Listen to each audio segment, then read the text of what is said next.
Welcome, everybody, to another episode of the Shadows Podcast. I'm your host, Trip Odenheimer. And today I'm excited to have my first guest from Lumberton, North Carolina. I got Chad Porter on here with me. But before we get started, I just wanted to let everybody know, go ahead and check out our Instagram page, _Shadows Podcast, and then also on Facebook at the Shadows Podcast. Go over there, follow us, give us a like. We got some really cool stuff heading your way pretty soon. Also, Ignite has already dropped at the time of this recording, so make sure you check out our Ignite program. It's going to be a little bit different than what we're doing here. It's going to be more geared towards personal and professional development. But now I want to go ahead and welcome Chad to the show. Sir, thank you for taking time to join us. Yeah, man. Thanks for asking me, man. It's good to see you again. Yeah, absolutely. So I'm going to start things off with some rapid fire questions for you. All right. You have no idea what questions I'm about to throw at you. First one. I have no idea. I'm nervous. What book do you think should be mandatory for everyone to read, other than your book? Well, I mean, you're supposed to be fast here. No, I would say "See You at the Top" by Zig Ziglar. Okay. What's that one about? Man, it's about everything. It's about just becoming successful at whatever it is that you're doing, whether you're a mom, whether you're a dad, whether you're a salesperson. It was written a while back, but it's just as relevant today as it was. And it's a great book. It's actually one of the books I use when I do my coaching classes with folks. So it's great. Nice. Okay. Yeah, we'll have that one on our Instagram page. So you're a very inspirational person, but who inspires you? I would say Nick Vujicic, if I had to answer very quickly for you. Life Without Limbs, if you look him up, he's just one of the most powerful motivational speakers in the world. He's just been through a ton in his life and just so upbeat and so positive and just reaches people where they are. I think he's my mentor. He hadn't met me yet, doesn't know it yet. Certainly follow a lot of what he does and get a lot of good nuggets from him. Okay, and that might answer our next question. Someone you would like to meet that you've not yet met. I mean, I could easily go with him. Certainly think that we'd be a good 1-2 punch on stage. So yeah, I'll just stick with him for keeping this rapid fire going. Okay, and then your bucket list. One place you have not traveled to that you want to see before you die. Oh man. I know it sounds simple, but I've just never gotten to Hawaii yet. So I certainly would love to do that. I've had a couple of speaking opportunities that almost came through that I literally was giving them a heck of a deal on just to get me over, just to spend a little time. But yeah, I think it would be cool. I'm just a laid back, island-y, hammocky kind of guy anyway. So that's right up my alley.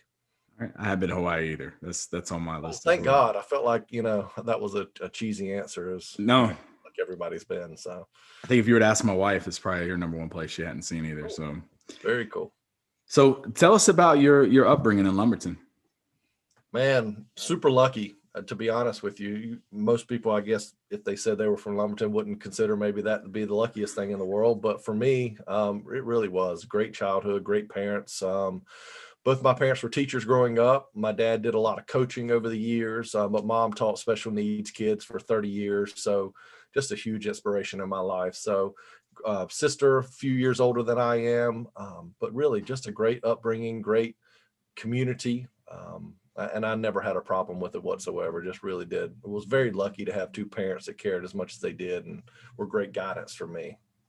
You and I were talking before we came on here about, kids getting involved in sports. When did you start? I mean, obviously growing up, we all play sports around the neighborhood with our friends and stuff. But when were you like, all right, I'm pretty special when it comes to the football and basketball? When did that really stick with you? Yeah. Gosh, compared to as fast as kids get going these days, I mean, my son was playing soccer at 3. It was like herding cats for a while. So, I mean, kids just start so early and I'm not saying it's a bad thing at all, but I just don't remember that. I think maybe 4th or 5th grade started playing some basketball leagues at the rec center and some football leagues. It was probably 5th grade was the first year that I played any kind of organized football. But yeah, I think that it took up until junior high, probably 7th and 8th grade for me to start to actually probably 8th or 9th grade for me to start to realize that, this is going pretty well, because I grew Yeah. pretty quickly early on, and so that certainly made a big difference. And you can want to be the best athlete in the world. Sometimes your body doesn't agree with you, and so but yeah, luckily all those things fell into place, and I just loved it, man. I was always around sports my whole life, with my dad being a football coach and a basketball coach and a wrestling coach and a baseball coach and a tennis coach and literally golf coach, literally coached everything. So I wasn't a kid who watched cartoons on Saturday mornings. I was outside playing football somewhere, basketball somewhere, whatever sport we could find, we were outside doing it. So it's always been a huge part of my life, for sure. Kind of ingrained in you. It at a is. young It's age. just what you do. I mean, Yeah. it's just what you do. You go out and play. So luckily, my kids like to do that too. Now, granted, they'll sit on the Xbox, for a while, if you allow them to. But Yeah. as soon as you say, "Hey, let's get outside and go do something," then they're all about it, and I'm thankful for that, for sure. Yeah. Yeah. Was it Tim Worley Football League? Is that Yeah, over at the rec? yeah, yeah. So Tim played basketball for my dad. When my dad was a coach at the high school, Tim played under my father there. So Really? I was the little toe-headed kid running around with him, watching him play, and yeah, that's pretty special. He's one of the ones I need to get on here. Tim Yeah, Worley. man, Tim's great, man. I've got Yeah. his phone number. I'll be happy to hook you up with it. Yeah, Yeah. we've chatted a few times and over the years and bumped into each other. So yeah, I'm sure he would love to hear from you. He'll be the second Lumberton person. I mean, I'll still second hold is you. not bad. Yeah. Second is not So bad. you mentioned you grew. You were what, 6'3" at 15? Yeah, probably by 15, I was close to 6'3", 180 pounds, somewhere around there. Had a size 13 shoe. So I wasn't fast, but I grew fast. And so that certainly obviously helped with sports. Once I started to get past um, my giraffe days, my newborn giraffe days of trying to learn my long legs and all of those things. But yeah, so grew pretty quickly. And so obviously that translates sometimes to helping in sports, which it certainly did for me. Yeah. And then you mentioned playing outside and playing sports around the neighborhood, but you also, I found this interesting, started competing in water ski shows. What got you involved in that? So, during the summers, we pack up and leave Lumberton, which wasn't hard to do because it was the hottest place on God's green earth. Well, it was almost brown earth back then, but we used to pack up and go to White Lake every summer. So I grew up on the lake skiing at 4 years old, and just every summer all day long on the water. And so there's a ski team that is literally just, it's like what every kid dreams to be a part of, the White Lake ski hills. And they got pictures on the walls in the restaurants and everything. And so you just look at them and like, man, one day, and so luckily, I had the opportunity and I joined the team, and we just started doing these ski shows during the summers. And it's a family organization. It was a great, easy way to just live every single summer and just have a blast. We'd work, I'd cut grass and whatever it was to make a little bit of money here and there, but literally every moment we had, we were out skiing. So joining the White Lake Ski Hills was awesome. It was just a really cool organization. Yeah. And now kind of shifting gears a little bit, and folks, if you've not heard any of his speeches that he has out there online, I encourage you. I listened to the one just recently that you gave with the Buffalo Bills. Oh yeah. And if you don't, and actually I have my daughter sitting in here listening to it with me, and I was like, if that doesn't motivate you, then I have no idea what will. Even the comments they had with the Bills players afterwards, talking about how much your message resonated with them. If you don't mind, take us back to the summer '91. It was between your freshman, sophomore years of high school, 23 June, actually, '91. Yep. Is it Tucker Lake in Benson? It is Tucker Lake. Yep. Okay. Sure. So if you don't mind, let our listeners know your story. Yeah, sure. So it was the first ski show of the year. Just super pumped up to do it. And we headed to Tucker Lake, it's right on the corner of I-40 and 95. It's a little tiny lake. It's never in the history ever even had a boat on it before. But they wanted to hire our ski team with 3 or 4 big, powerful ski boats and probably 50 ski team members and ramps and all kinds of things that we were bringing in that day. So we did it, man. We took off that day, and The ski show went perfectly. It was just one of those days that everything was just magical, comedy acts, barefooting, ramp jumping. It was like a Cypress Gardens type of show. And so the last act of the day is when we build a pyramid on top of the water. It's kind of the grand finale of the show. And I was one of the bases for the pyramid, and we took off and went around the lake a couple times and went perfectly, like everything else had gone. We dropped, got in the boat, came back towards shore. The boat turned around where the back of the boat was facing towards shore, and we all jumped out of the back of the boat. So all the acts are done by kids. That pyramid probably had age ranges from 8 to 18. And so when we jumped out of the back of the boat, walking back towards shore, high fiving, just big smiles. Right before that act started, the clouds started coming in and the wind started blowing, and we could hear hear the thunder and see the lightning. And so we knew there was a big storm coming up. We just didn't know to what extent it was, but we knew we had to get out of the water and hurry up and get everything done. So everything was kind of chaotic, and two dads in the boat started cleaning up the boat, and the driver spun around in his driver's seat, started picking up ropes, and the other guy was throwing skis out of the back of the boat and trying to clean up so they could get the boat out of the water. And immediately the dad standing up knew something wasn't right, and he yelled at the driver, turn off the boat, it's going in reverse. And it startled the driver because he knew he had it in neutral. He thought he did, because when he went forward, he had the throttle forward and he pulled it up in the neutral position. But some reason, with everything that was going on, obviously he must have just clicked it in the reverse position. It wasn't going fast, but it was engaged. And so when he spun around to turn the boat off, his elbow hit the throttle before he could hit the key, and it pushed it completely into reverse. And the two dads were pinned to the floorboard. They couldn't get up. The momentum had them pinned down, and the boat's now racing back towards shore wide open with a 400 horsepower engine in it. And there's 9 kids standing in the water with their backs to the boat.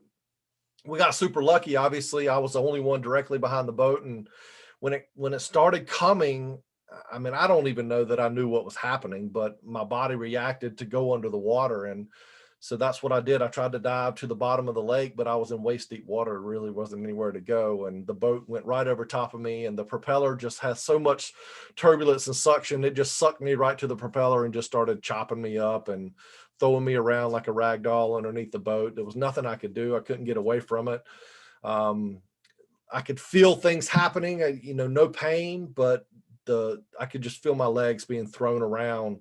And so finally the boat ran into another boat. The two dads were able to turn off the boat. I floated out from underneath it, and the damage was done at that point. Michael grabbed me, and he's a 18-year-old friend of mine, and he picks me up in his arms. And I remember looking down, and I saw the right leg come up out of the water, and it looked like somebody had taken a stick of dynamite and just exploded the leg. It was bone sticking out of it, blood shooting 3 or 4 feet in the air, the legs turning red. It was a massacre of just meat. And hopefully nobody's eating during this podcast, but pretty gruesome. I don't remember seeing anything else, and the pain just now creeps in. He pulls me over to the floating dock. They start working on me, and before long I heard someone saying, "Hey, we got to get a mask and snorkel. We got to find this guy's foot." And so that was the first thing I realized, that this was more than I thought it was. This wasn't just broken bones anymore. This wasn't things that I had already experienced in my life, which is broken arms and stitches and staples. I played hard as a kid. So I'd never met anyone with one leg, never seen anyone with one leg. And so this started the journey, for me, that I didn't know if I was ever going to get past. So it was a crazy, crazy summer day for sure. I'll keep going and tell you more and more. I don't know what all you want to hear from it, but I was going to ask you, just laying there as a 15-year-old, and I know it's 30 years ago that happened, but like, what is going through your mind while you're waiting for medics to get there? Man, one thing I will say is I'm so thankful that I didn't pass out. If I would have passed out, I would not have been here today. There's no question. Me being awake was the only thing keeping me alive. But the other thing I'm super thankful for, and most people would probably disagree, is I never lost consciousness. I remember every single detail which has been wonderful when I wrote the book, because I could put you in my head and let you feel what I was feeling and think the things that I was thinking. But laying there, honestly, before I heard about the foot being missing, I was doing all right. I mean, the pain was unbelievable, but I was starting to think, how long is it going to take me to get back on the field? You know, I've got football practice starting in a few weeks, and this might take 6 to 10 weeks to heal, but I'll be back. I got 3 more years to play in high school. Then I got colleges already looking at me to go play, and so this is going to be all right. But obviously, as soon as I heard the news about the foot being missing and being cut off, that's when it all changed. I just wanted to go to sleep. I wanted somebody to knock me out. I wanted to just not be there. I wanted to wake up from the nightmare, because this has to be a nightmare. This can't be real. Yeah. But thank God, like I said, nobody took medical advice from a 15-year-old that day, because it would not have turned out well had my buddy smacked me in the head with a ski, which is I was begging him to do, to knock me out. But yeah, it was tons of emotions, tons of craziness that happened. I mean, hilarious moments. You wouldn't think. Looking back, I guess they're hilarious. Some of the things that happened. But yeah, it was a wild situation. Just looking at your friends on the shore, screaming and crying and hugging each other, and it was a crazy. I'm honestly thankful it was me and nobody else, for many reasons. One, I don't know how others would have dealt with it. I don't know how others would they have survived. But also, I wouldn't have wanted to watch all of this happen either, because that's still my friends today. When you talk to them, the ones that were there, I've never forgotten it. They haven't forgotten the smells, the sounds, the RPMs of the engine, everything is super clear. So even, like I said, 30 years, which is kind of crazy to think that we're approaching 30 years of the anniversary. But yeah, it was a very clear day still to my head today. So, were your parents there? Yeah, that's another interesting story. This was the first ski show and only ski show and only practice or only game that they have ever missed in their life.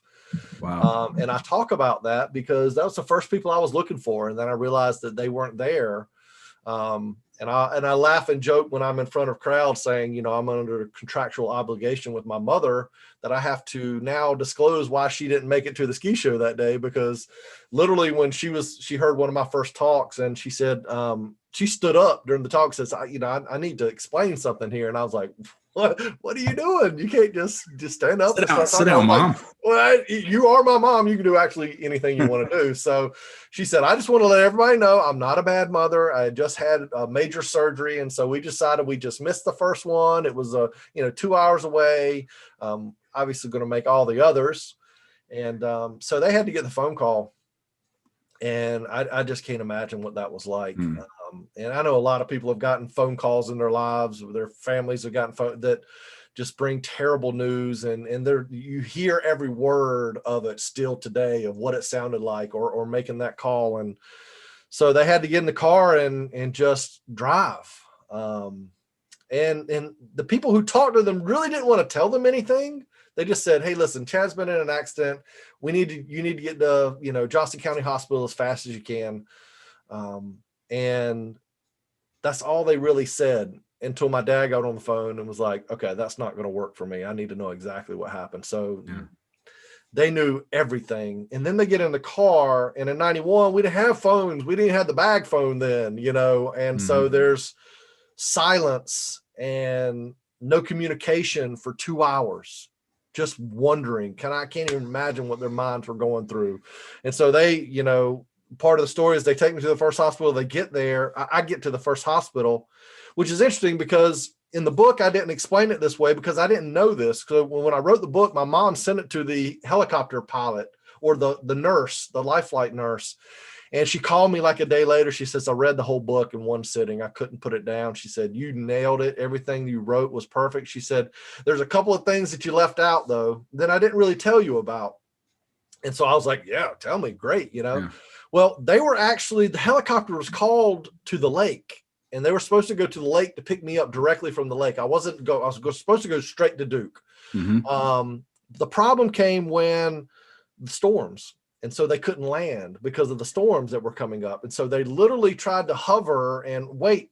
So Duke said, come back. We're aborting the mission. Come back. That we can't land safely. We've got other stuff, so had they gone back, I probably wouldn't have lived. And I'll tell you why, because they were kind of rebels, and she'll tell you, we didn't really always do what we were told to do. Sometimes we'd say, oh, this, can't quite get what you're saying. I'm not hearing you, whatever it was, but they hung around. So they waited in the air until they found out where I was going. And then once they found out where I was going, then they made their way to that hospital to come and get me. But the nurse said, when I walked into the emergency room, she's been in life-flight nursing and trauma nursing for almost 30 years. She says, I've never in my history of my life seen anyone with vital signs of yours that ever survived. No one's ever lived that had the vital signs that you had. You were almost gone. And which is interesting because I still remember all of it. Like I still picture clear. Normally when somebody gets that low, they pass out or but luckily I didn't. And so, crazy things happened when they moved me out of the emergency room going towards the helicopter pad. For some reason that day, we went right through the main lobby of the hospital. Now, this makes no sense whatsoever why we went that way, but for some reason, that's the way we went. And it became a meant to be moment for me. A meant to be moments are kind of those moments where I don't understand why I'm going through this. A lot of people, we're going through something in our life. We're like, why am I having to go through this? Why is this happening to me? Why is this happening? And so it didn't make any sense why we went through that main lobby that day. But the second we got in there, I heard two voices screaming. My parents ran into the lobby the same time that I'm being pushed through the lobby. Had they been 5 seconds later getting to the hospital on an hour-and-a-half drive, they would have not seen me. Because we didn't stop the stretcher. They had to run and catch up with the stretcher because things weren't good and everybody knew it wasn't good. And so they had 5 seconds with me, told me they love me, everything would be okay, and they see me really soon. And then they were pushed aside and said, get back in the car and drive up to Duke. That's where he's going. And I just can't even imagine what that was like for them. But, they took me out to the helicopter and started to put me on the helicopter. And I don't fit on the helicopter. They cannot get me loaded on the helicopter because they sent the smaller of the two helicopters because I'm a 15-year-old kid, which makes total sense, except for the fact that I'm not 15-year-old size. I'm 6'3" and I'm hanging off the stretcher. One leg is hanging off the stretcher.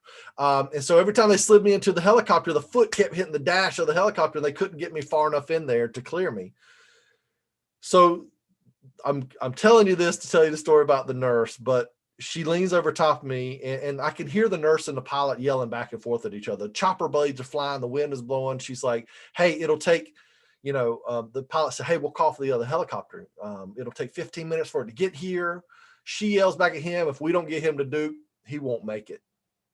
She knew how bad things were. He didn't know. And so next thing I know, she's strapping me to the stretcher as tight as she can get me. And she says, we're going to strap you down as tight as we can get you. I promise you won't fall off the stretcher. It's going to be the scariest thing you've ever done in your life. But we're going to have to take the stretcher and we're going to have to flip it almost completely upside down in order to slide you in. I think once we kind of slide you in, then we can wedge you back down. But you're going to look at the concrete below you. I promise you won't fall off the stretcher.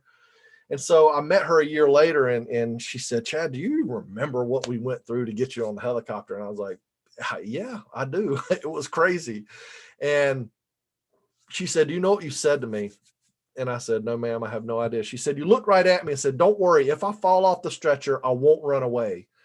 So it was at that moment that she said, as bad as your vital signs were, I knew the moment you cracked that joke in the middle of all of this chaos that you were going to find a way to make it and survive. I just knew at that point it was going to work and you were going to be all right. So there's a lot of crazy, funny, wild stories that happened in this thing. That's just one of them. So, wow. But yeah, man, it was a crazy day for sure.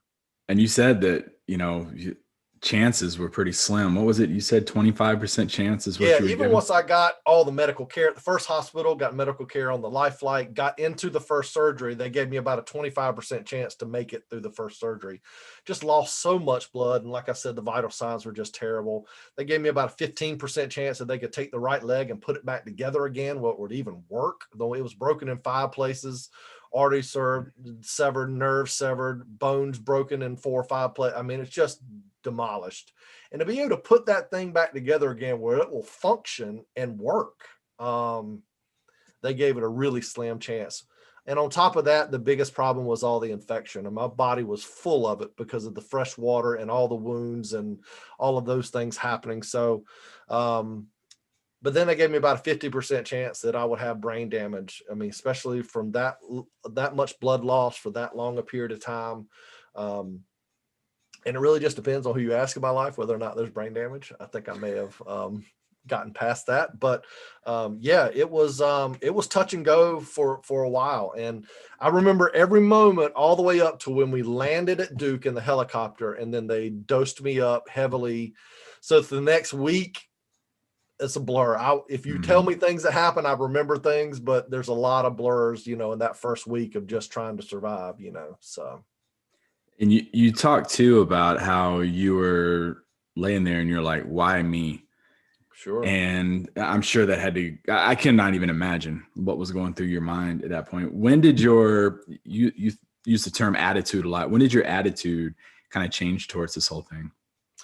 So I had the best attitude in the world for about 3.5 weeks. I mean, everybody in the world thought I was Superman. I mean, he's just dealing with this thing so well. He's always upbeat. He's always just happy.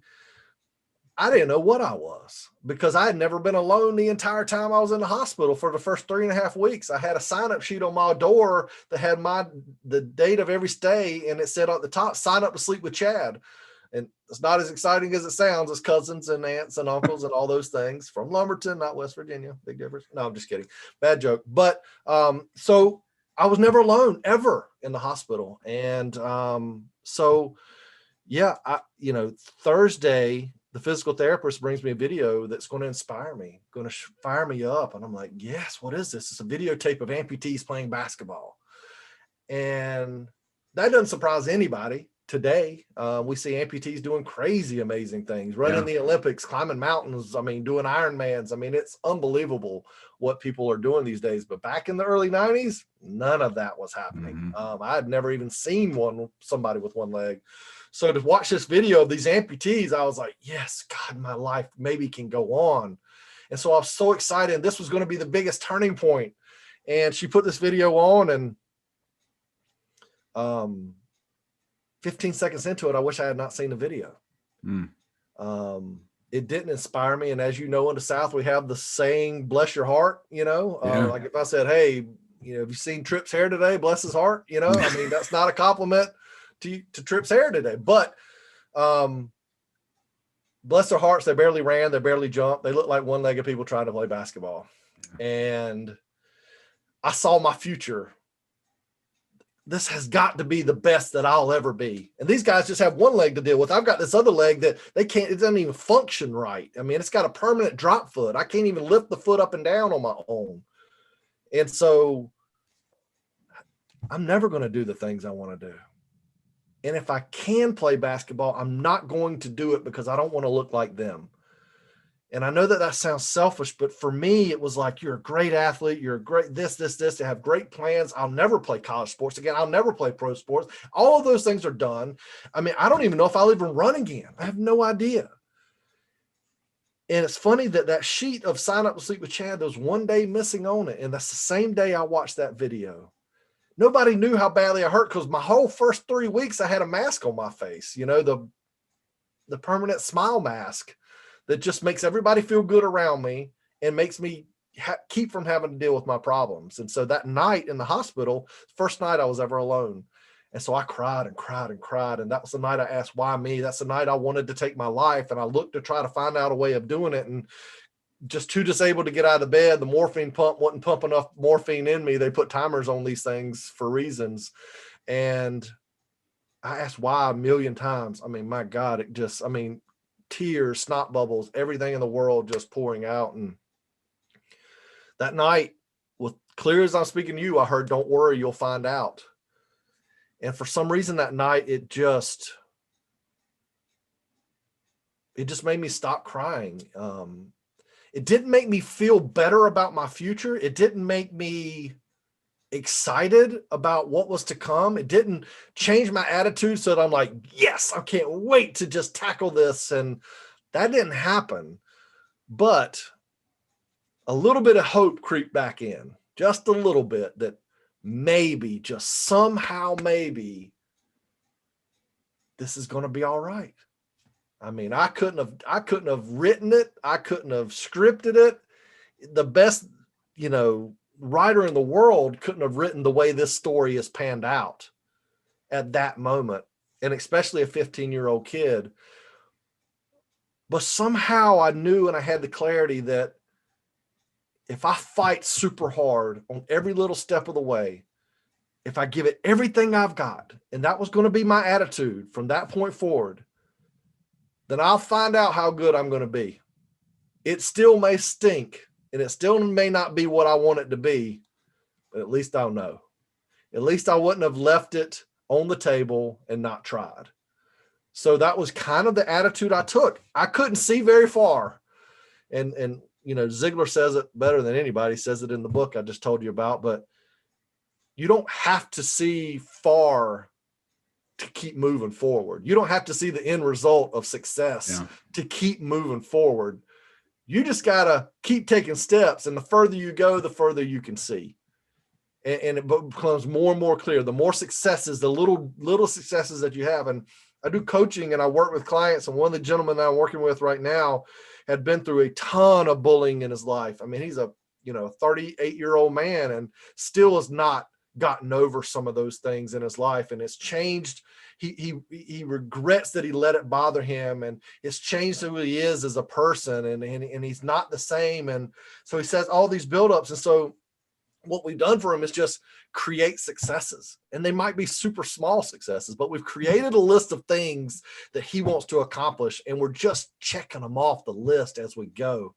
And the more and more successes he has, the further he can see to becoming that person he wants to become. Mm-hmm. It's going to take a while, and it's going to take forgetting the past, which is hard to do, and knowing that he can't change any of those things.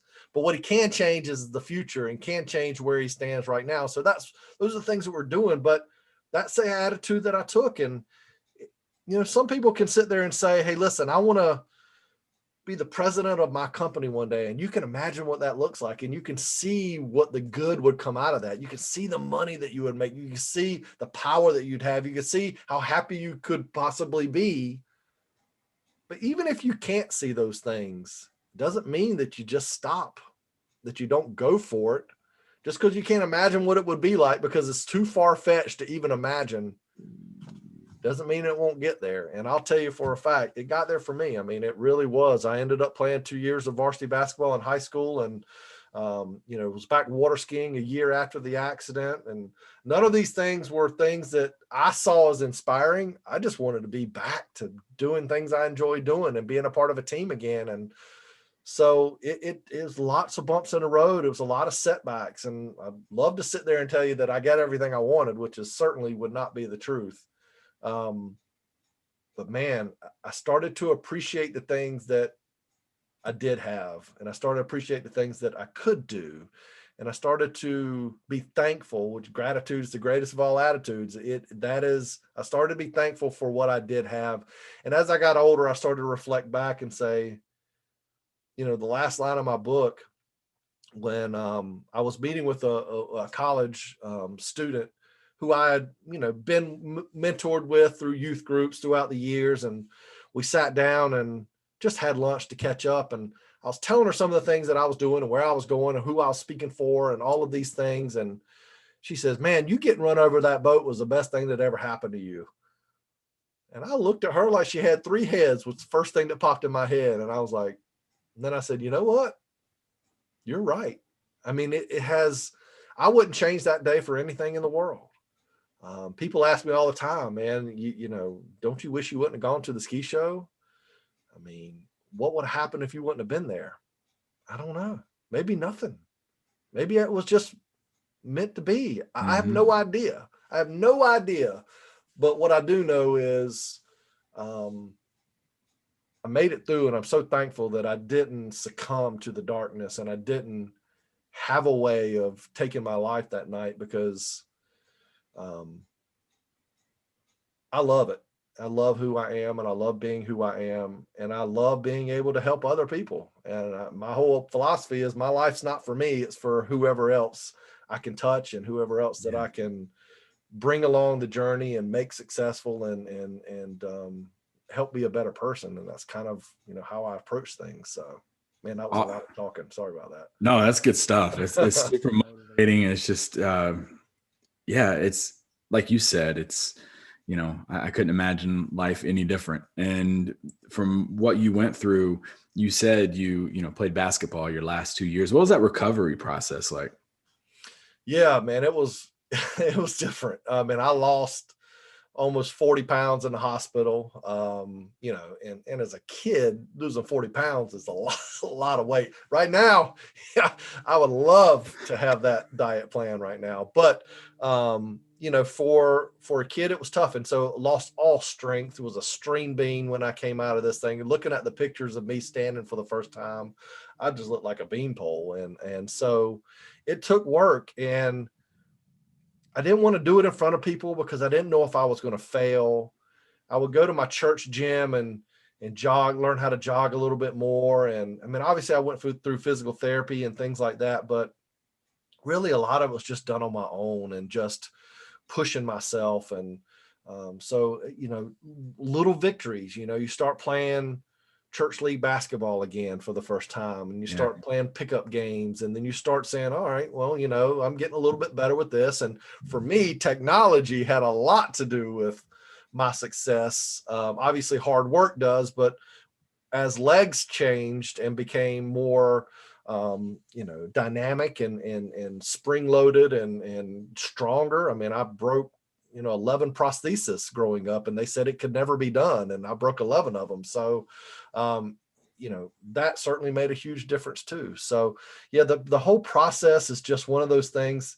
Nothing worth anything is easy. Nothing, you know, anything that you want bad enough in life and it's worth something to you, it's not going to be easy. I don't care what it is. Marriage, kids, you know, success in life and business is all work, and it's all takes a lot of strength and courage to do it. Losing weight, whatever it is that you want to try to accomplish, man, it takes work to do it. And it's not easy. Nothing's easy. So I'm thankful that I had good people around me. I had parents that didn't baby me. I had parents that didn't just give me everything because of this. They made me get your butt up, and you know, I don't care if you're feeling bad or not. You got to go do this. You got, you know, so yeah, probably behind doors, they were like, oh gosh, I just want to go in there and just hug him and snuggle him. But, you know, luckily, you know, they didn't do a lot of that. They were just supportive, and, you know, never, if I wanted to try something, they were, you know, I'm sure when I went out for basketball, they were just so scared that it wouldn't work out, that I wouldn't be what I needed to be. And I never worried about that for some reason. Like, I'm just, you know, I'm just going to go out there and bust my butt and see what happens. I'm sure they were afraid that if it didn't work out, would there be a backslide? Would there be depression? Which is, listen, as a parent, I would feel the same way. Understandable. Yeah. Yeah, absolutely. So your junior year, you played basketball. Two-part question. First, how did you feel that first game when you walked out on the court and you're like, this whole thing's, you know, full circle. Now I'm back. I'm out here playing basketball in high school. And then have you had the conversation with your parents about how they felt watching you walk out there? Yeah, you know, my parents, along with my grandfather, videotaped everything. I mean, everything. I mean, my grandfather gave me a videotape when I graduated high school of 8 hours of my life. So every game I was ever in, from Pop Warner all the way up through my birthdays, everything. So they're always up in the stands videotaping. Mom's hiding her emotions behind the camera. You know, I'm sure it was very emotional for them proud moments. My dad's a tough dude. I mean, he always has been. I can't recall up until this accident ever seeing my dad cry before. Wonderful father, incredible loving man, but just, not emotional, doesn't show it. But I know it was special for them. I know it was special for the town, to be able to watch. I think the gyms were a little bit more crowded back in the day, but for me, I don't think it ever felt differently. I'm sure I was probably a little bit nervous, but as long as I knew the leg wasn't going to fall off, I was very confident in who I was, and I was very confident in my skills. Now, I wasn't confident in anyone knowing that I had an artificial leg, so I hit it. I mean, you would think, how the heck are you going to hide an artificial leg? But I was the goofy white boy back in 1993 or 92 that wore the high socks. I covered up all my scars on the right leg. I covered up the entire leg on the other side with socks all the way to the knee brace, so people couldn't tell. They were shaped identical to each other. And my team knew, obviously my hometown knew, but when we played other teams, I didn't want them to know because I didn't want them to treat me differently. I wanted to just be normal. I wanted to go, just play the game. Just let me play. And so I did. I mean, I hit it well. I mean, of course, coaches would hear about it or find out about it, or maybe they knew about it, but they wouldn't say anything. And they call me in their locker room after the game. Maybe it was a win, maybe it was a loss, whatever. And they would say, "Hey, do you mind showing my kids your situation?" And so I would take off my leg and show them my leg. And this was the same guy that just shoved them into the bleachers, 5 minutes earlier in the game. And they had no idea. And that's the way I wanted it. But man, there were this wasn't normal. I can sit there and try to say it was normal as it was, but there were news stations, there were TV. I mean, I was always being interviewed, not because of my incredible game that game, but, for some other reason.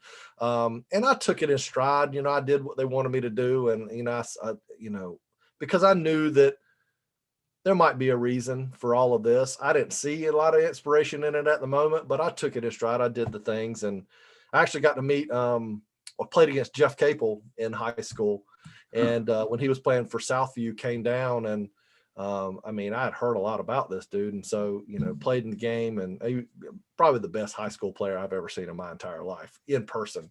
And after the game, I started to leave, and my coach grabbed me and was like, "Hey, somebody wants to speak to you in the other locker room." So I went over there, and so Jeff Capel and his coach. And so I did the same get up that I'd done for other teams, and kind of showed them everything. So I got to meet Jeff, and obviously he had a great career, past that and things like that. But it was kind of a cool moment. It's kind of a, for me, not knowing, who he was going to end up becoming, but there were tons of those kind of moments along the journey. And I know it was inspirational for a lot of people. I just wanted to be normal.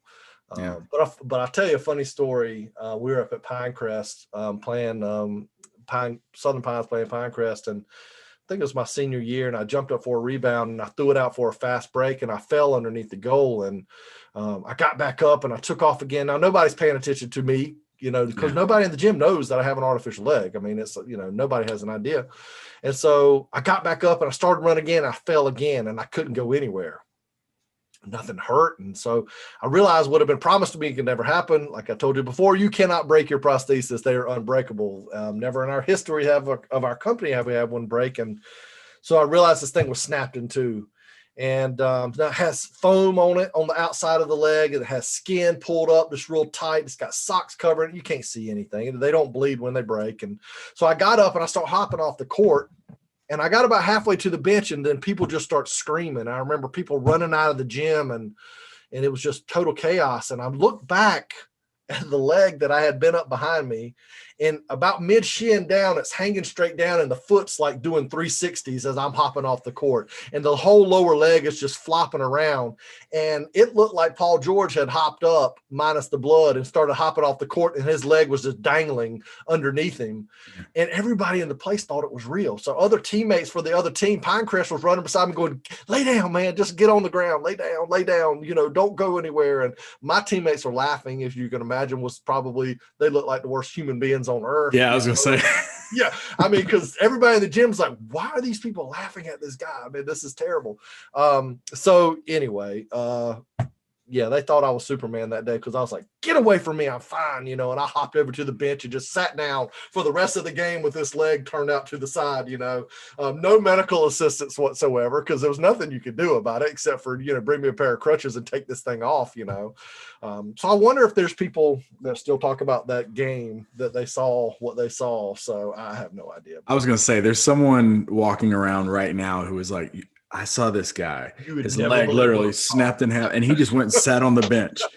Didn't get medical help or anything. Toughest dude I've ever seen in my whole life. Still cheering on his team. It was remarkable. Yeah.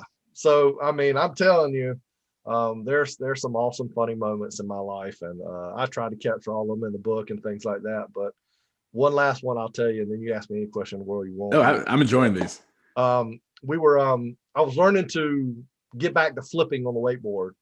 And so I had landed a few and we're doing pretty well. And so we were out, I don't know if it was 4th of July, but it was a big day on the lake, and so I cut in real hard to do this flip and I got upside down, and I know I looked perfect upside down, but that was the only perfect part about what had happened, because I didn't completely go all the way around and the nose of my board caught the water and just slammed me into the water. Now, you got to understand the prosthetic foot does not bend. I mean, it stays at 90 degrees. I mean, it'll flex and bounce, but it doesn't give like a foot does. So when I hit the water, my right foot, which is the normal foot, slipped right out of the boot. The prosthetic foot stayed locked in the boot because it doesn't bend very well. I have to soap it to get it out. Yeah. But I shot out of my leg. And so my whole body hit the water so hard that it snatched me out of the leg and it snatched my foot out of the boot. So I'm scrambling to get back up because I don't know if the leg's in the bottom of the lake. I don't know what's happening to it. I knew it came off. So I get up, and as soon as I come up out of the water, this is when I wore a leg that looks like a real leg. I mean, the one I wear today is colorful and you see all the parts, but it looked like it had toes and everything on it. Only thing I can see is a wakeboard going across the lake with a half of a leg still in the wakeboard. And there are tons of jet skis and weekend warriors that don't know who in the world I am. And they just see this half a leg inside this wakeboard sitting on top of the water. And I know that people were losing it and freaking out and screaming and calling 911 and all of these things. So yeah, there's tons of those kind of moments along the way. So it's pretty fun. You said those are in your book? Oh yeah, tons of them. Yeah, lots of those little wild stories. So it's funny that I had somebody. I went and spoke for a company in Jacksonville at a national sales convention, and when I got back, the CEO or the president wrote a quote, and he says, "I've never heard a speaker that had me laughing till my stomach was hurting. 30 seconds later, I was crying, and 30 seconds after that, I was back laughing again." And that's literally my life. It's an emotional roller coaster. It is a wild story, and it's but man, I'm just so blessed to be able to share it with people, and people want to hear it. So I'm thankful for that. The one you had, I think it was on your Facebook page, that I just thought it was hilarious. Was your kids made what, a gingerbread cookie? Oh yeah, yeah. Every week, I don't know where somebody found a gingerbread cutter that had one of the legs broken off. It probably happened after Shrek, when the gingerbread guy had his leg broken. But they found this, and so every year they make daddy cookies, which is the one leg missing and it's the correct side as well. And we've done sharks, and we've put the red icing, the red, sugar on the end of the broken leg. And, I mean, it's as the boys get older, it gets a little cruder every year, how graphic it can be. So we certainly have fun with it, man. I've dressed up like a pirate with a peg leg, and I was a surfer for Halloween one time when my son was really young. He had the shark outfit on, and so we went around the neighborhood with a surfboard that was broken and my leg off, and him being the shark, and so we just try to have fun with it, man. It's a good time. That attitude is just it's infectious. Might as well, there's not a lot I can do about it at this point, and I wouldn't if I could. So yeah. And So tell us now, and actually before that, it's kind of interesting because you talked about how in high school you'd go into locker rooms and you would talk to some of the opposing teams and you talked to Capel after their game. Do you think that's kind of where the spark for doing what you do now, talking to Clemson's football team, talking to Buffalo Bills, do you think that's kind of where that ignited a little bit? I mean, I guess a small amount of it. I started maybe to see that maybe something was coming out of this. Maybe there was a message there, maybe something good, on that end of things.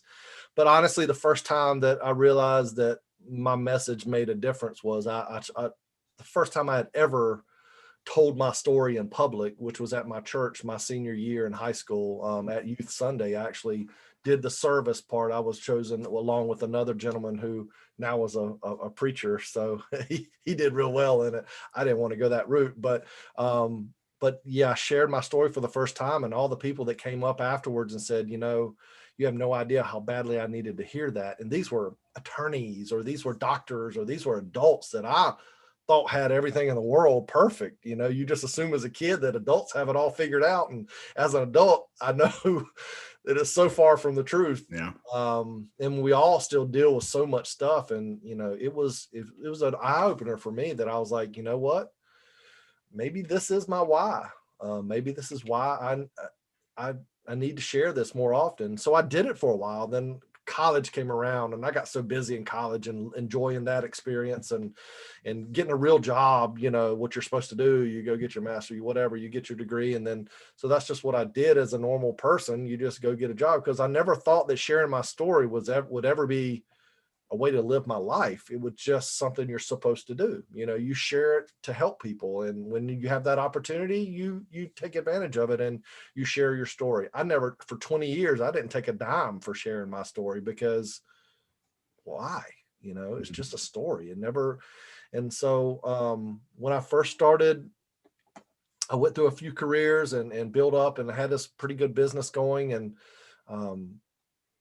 I was asked to go speak at a school. It was actually my son's school. It was September, and they said, it's Disability Awareness Month. Come in and talk to the kids about, your disability and all this stuff. So it's like, yeah, I hadn't spoken in a little while. Let me go do that. And so I did it. And I mean, granted, it was for kindergartners, and it was more show and tell than anything. They got to hold the leg, and they got to touch the leg that was cut off. And it was really all there was to it. There wasn't any big profound message going on, but it was never forgotten. And it meant a lot. And so I think I posted a picture with some of the kids, and then all of a sudden these teachers start asking me to come, and, hey, can you come speak to our middle school kids? They really need a kick in the butt. They're feeling bad for themselves or things they're dealing with. And so it just started to build back up again. And so I started to speak more and more. And so I said, you know what, I'm going to build a website so people can easier, find me and share information. And so I built a website, and the first year I said, you know what, I'm going to do about just a little bit maybe. And I did 35 paying events my first year. And never once was I comfortable taking money doing it until I met Tom Ziegler and started working with the Ziegler family. And Tom sat me down and said, listen, I get it. I know you feel like this is a calling of yours, but let me ask you something. If you aren't comfortable taking money doing what you're doing, you're going to be working a full-time job, supporting your family, and maybe every once in a while you'll have the opportunity to fit in sharing your story somewhere, but not a lot of people are going to hear it. And if you feel like your message is something that people need and can improve their lives, you have an obligation of selling it. And that goes with any product. If you feel like what you have brings added value and benefit to people's lives, you have an obligation to get it out there to them.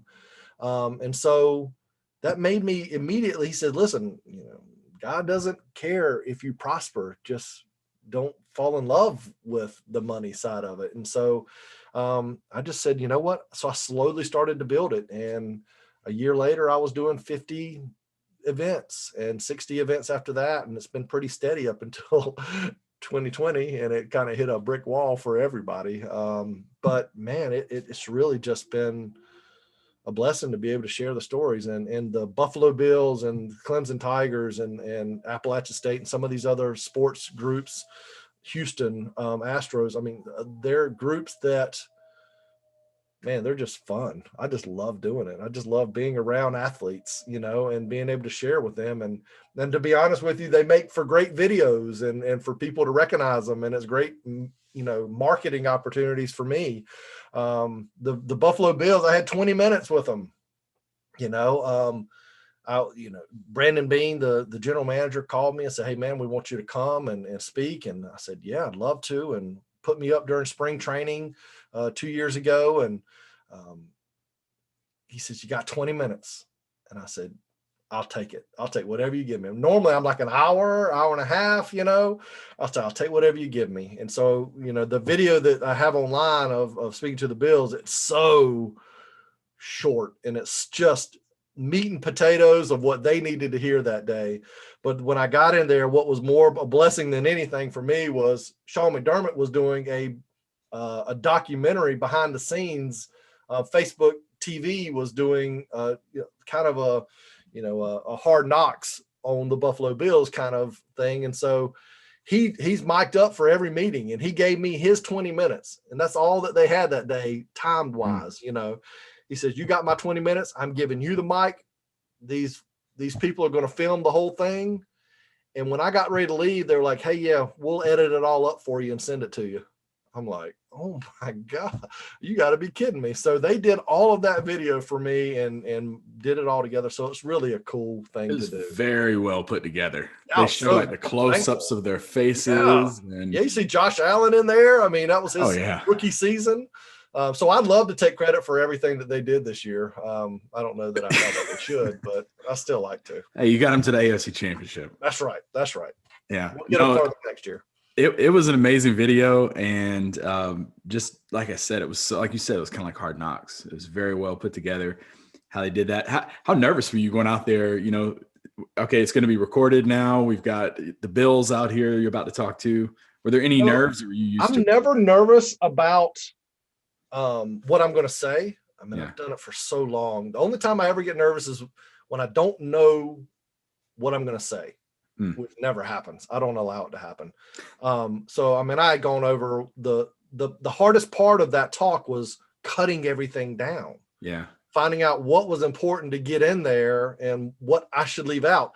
I didn't have time for the funny stories. I didn't have time for some of the emotional stories. I just had to get to the nuts and bolts because I had 20 minutes. And they literally were going to, Sean McDermott was going to walk up there and say, "We got to go. Sorry." And I didn't want that to happen, obviously. So I had just, a certain amount of time. I was more worried about what I was going to wear that day because I'm normally in a suit, and dressed up, but I was like, I can't go wearing that in front of all these guys. So I tried to stay professional and then, kind of make it a little bit casual, but man, no, nerves don't get to me anymore at all. I mean, I've been in front of 17,000 people. I've been in front of 5 people, suits in a business, at a conference table. The 5 people in suits are way more intimidating than 17,000 people, way more, because it's, way more personal but yeah, nerves don't bother me anymore. I don't put myself in a position not to know what I'm going to talk about. So I'm good on that. So what's the one person that you've talked to out of all the, thousands of people that you've shared your story with, who came up to you and told you how much your story resonated with them, that still like really sticks out as like, that's my purpose for doing this? Oh my gosh. And this is not to brag by any means. I've just done this so much, hundreds of thousands of people.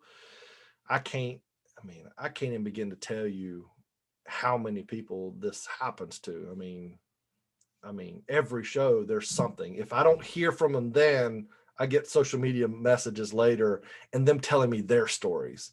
But just to answer your question, there was one lady, it was probably a couple hundred people in this room. And one of the things that I do is when I talk about seeing my parents in the emergency room, very briefly passing through, I kind of stop and talk to people about, have you ever had a moment in your life where you wish you would have said something to somebody, or you wish you would have done something for somebody, or told somebody more about how you feel, but maybe you don't have that opportunity anymore?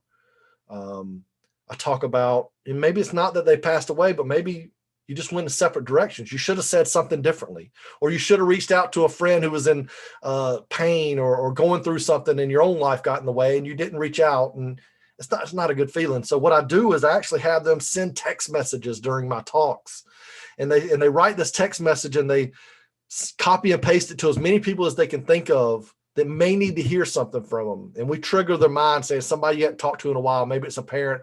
Maybe it's somebody you don't have a best relationship with right now. Send this to them and let's see what happens. And the message is simply, hey, I just wanted to let you know I was thinking about you. I wanted to tell you how much I appreciate your friendship. I love you. And that's it. They copy that message and they send it to as many random people that they think might need to hear something from them. And so during the talk, I have them put their phones away, and then people are messaging them back. Some people are freaking out because they think something's wrong. Some people are freaking out because they think they sent it to the wrong person. I've had lots of wives that have said, did you mean to send this to me? So that's another, learning lesson there. But I had this one lady, and she broke the rules, I think. But at one point, I get everybody to pull their phones back out. And then some people stand up and share what was written back to them. And the stories of, I see people just cry when they're reading these things and saying, I had no idea this person was dealing with this. And I didn't know. I just sent them a message because I just missed them. But I didn't know that they were going through this and this and this and this. And now they just felt like they could open up and tell them that because they got this message, and it was the perfect timing to get it. And so this lady, I could tell she started crying in the audience, and she didn't stand up to share. But she was just one of those that I kept coming back to in my eyes as I scanned across the room. And I just knew something was up. And at the end of the show, people were talking to me, and she stood in the back of the room, and she just kept going. And finally people started to leave. And I waited and waited because I knew she wanted to say something. I could just tell she waited, and she came up to me and she was crying. And I said, I knew I had to do something with the message. I just had a feeling. And I said, who did you send it to? She said, I sent it to my mom. I said, okay. And this lady was probably upper 40s. I said, well, tell me the story. There's something there. She said, I haven't spoken to my mom since I was 19 years old. And I said, not at all. She said, no.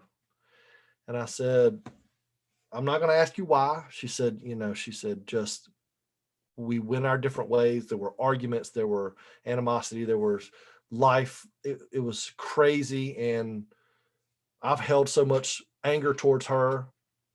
She's probably done the same to me, and we've just never spoken since. And I missed her. And I said, so you decided today to send a message to her? And she said, yeah. She said, I didn't want to, but for some reason, when you started saying these things, I just had to do it. And I said, well, did she write you back? And I was afraid to ask. And she said, yeah, she wrote me back and told me how much she loved me, and she hated that the relationship had gone the way it did. And she hopes to see me really soon. And so I have no idea where that ended up going or what happened. And it's none of my business, and it's okay. But I just know that day I knew that things that I am able to do on a stage, create the emotions and create people wanting to do those things. I mean, I've heard this 100 times of things that have happened. One of the guys that I'm coaching right now, we got through with our 12 weeks, and I did that same activity with them in the coaching class. At one point, we talked about building relationships, and that was week 3. We got all the way to week 12. I mean, there were a lot of weeks that we didn't even meet, got to week 12. And he called me after the last meeting and says, hey man, I just want to share something with you. I told you early on about my dad and I, we just have this terrible relationship. Like, we're just at each other's throat, or we hadn't talked in 3 years. And I sent him that message, and it opened up a conversation for us. And I'm actually going to his house next weekend to see him for the first time in like 6 years. Oh, nice. And I'm just like, man, I mean, if this doesn't make you continue to know what your why is, when I asked why in the hospital that night over and over and over again, it's as clear now as what my why is as has ever been. It's to just help people and to grow people. And so, man, I just love doing it. And I appreciate you doing all of the stuff that you're doing to be able to share people's stories as well as your own. No, I appreciate that story. That was awesome. And yeah, it's little things like that. You're like, that's my purpose. Yeah. I'll probably cut this piece out from the episode, but I always send all my students, it's about 600 of them now, but I send them all a Christmas message, happy holidays. Right. Hey, just wanted to reach out to you. And I had one of them send me one back this past year, and she was like, oh my gosh, you reached out to me. I said, yeah. I just want to see how you're doing. She's like, this could not have come at a better time. I'm going through a divorce right now. Yeah. And I just needed somebody to reach out and tell me they were thinking about me. So yeah. Really don't have any idea how much it really impacts people till you hear stories like that. And that's good. And there are thousands that you don't hear. Yeah. And with so the ones that you do hear 10 times that. Yeah. And that's probably what kind of impact that you're making. And you don't do it to find out about it or to feel good about yourself.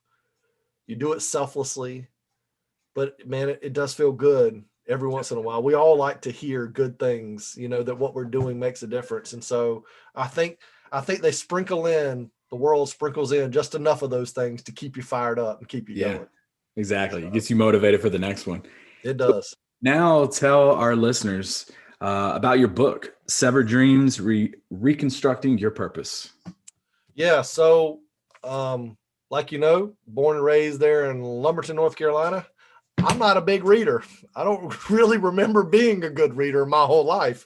I'm not blaming the system for that, but I decided that I needed a book and I needed to put things down because when I get done with speaking for an hour, there's just so much that I have left inside of me that I wanted to say that I just couldn't and didn't have time to. And so a good friend of mine that before at work had written an article for me in the paper and played volleyball with him. And I sat down with him. I said, do you want to do this? I said, because I can't do it without you. I don't know where to start. I mean, I have no clue where to start. And so it was literally like, I was writing and he would go back and make it readable and make it, look like it's supposed to. And then, I may have said awesome 500 times in 7 pages. And so we got all of this stuff cleaned up, and then we just kept going back and forth. And then life got in the way and nobody held me to the fire for this thing. And it took me 2.5 years to write it, and shouldn't have, but it did.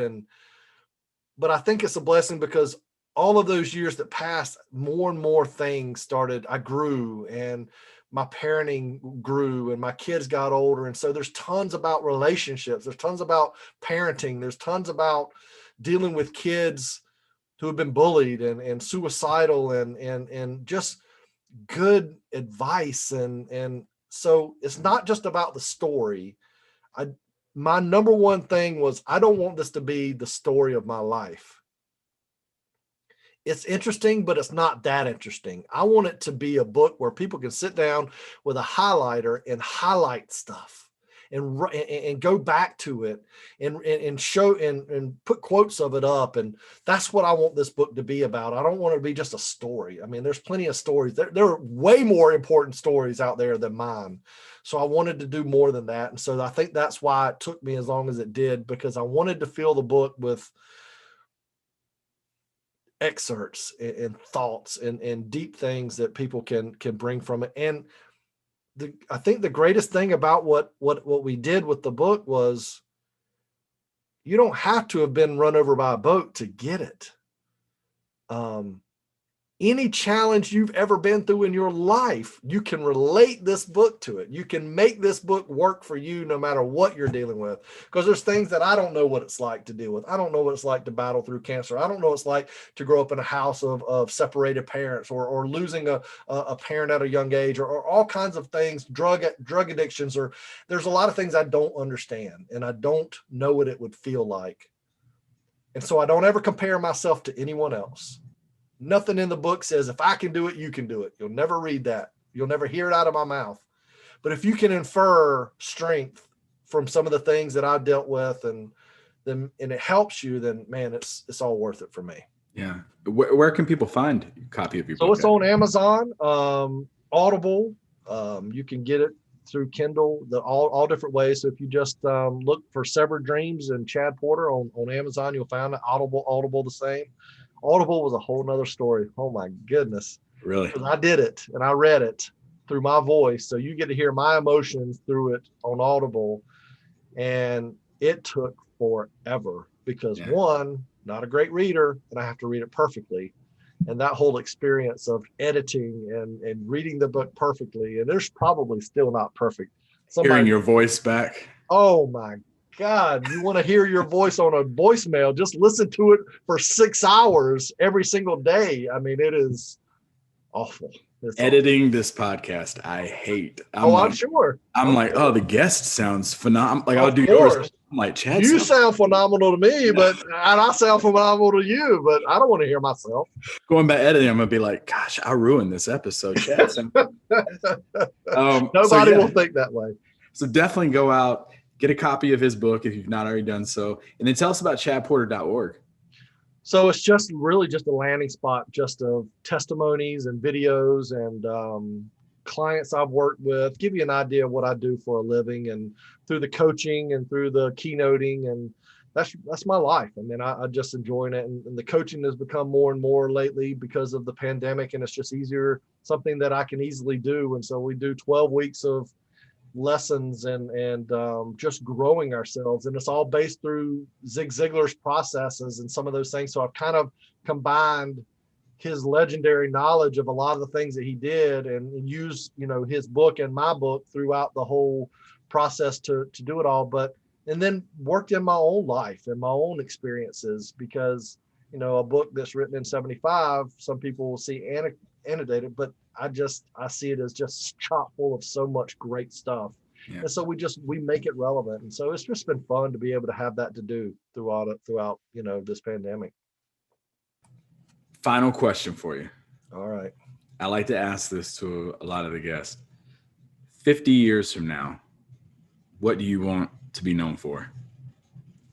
To still be breathing. No, I don't know. I mean, that's going to put me up there in age, but I mean, I just, I wrote this in my book. I don't know if you've gotten to it yet, but I remember sitting at one of my good friends' father's funerals, and I listened to all the stories that everybody told that day.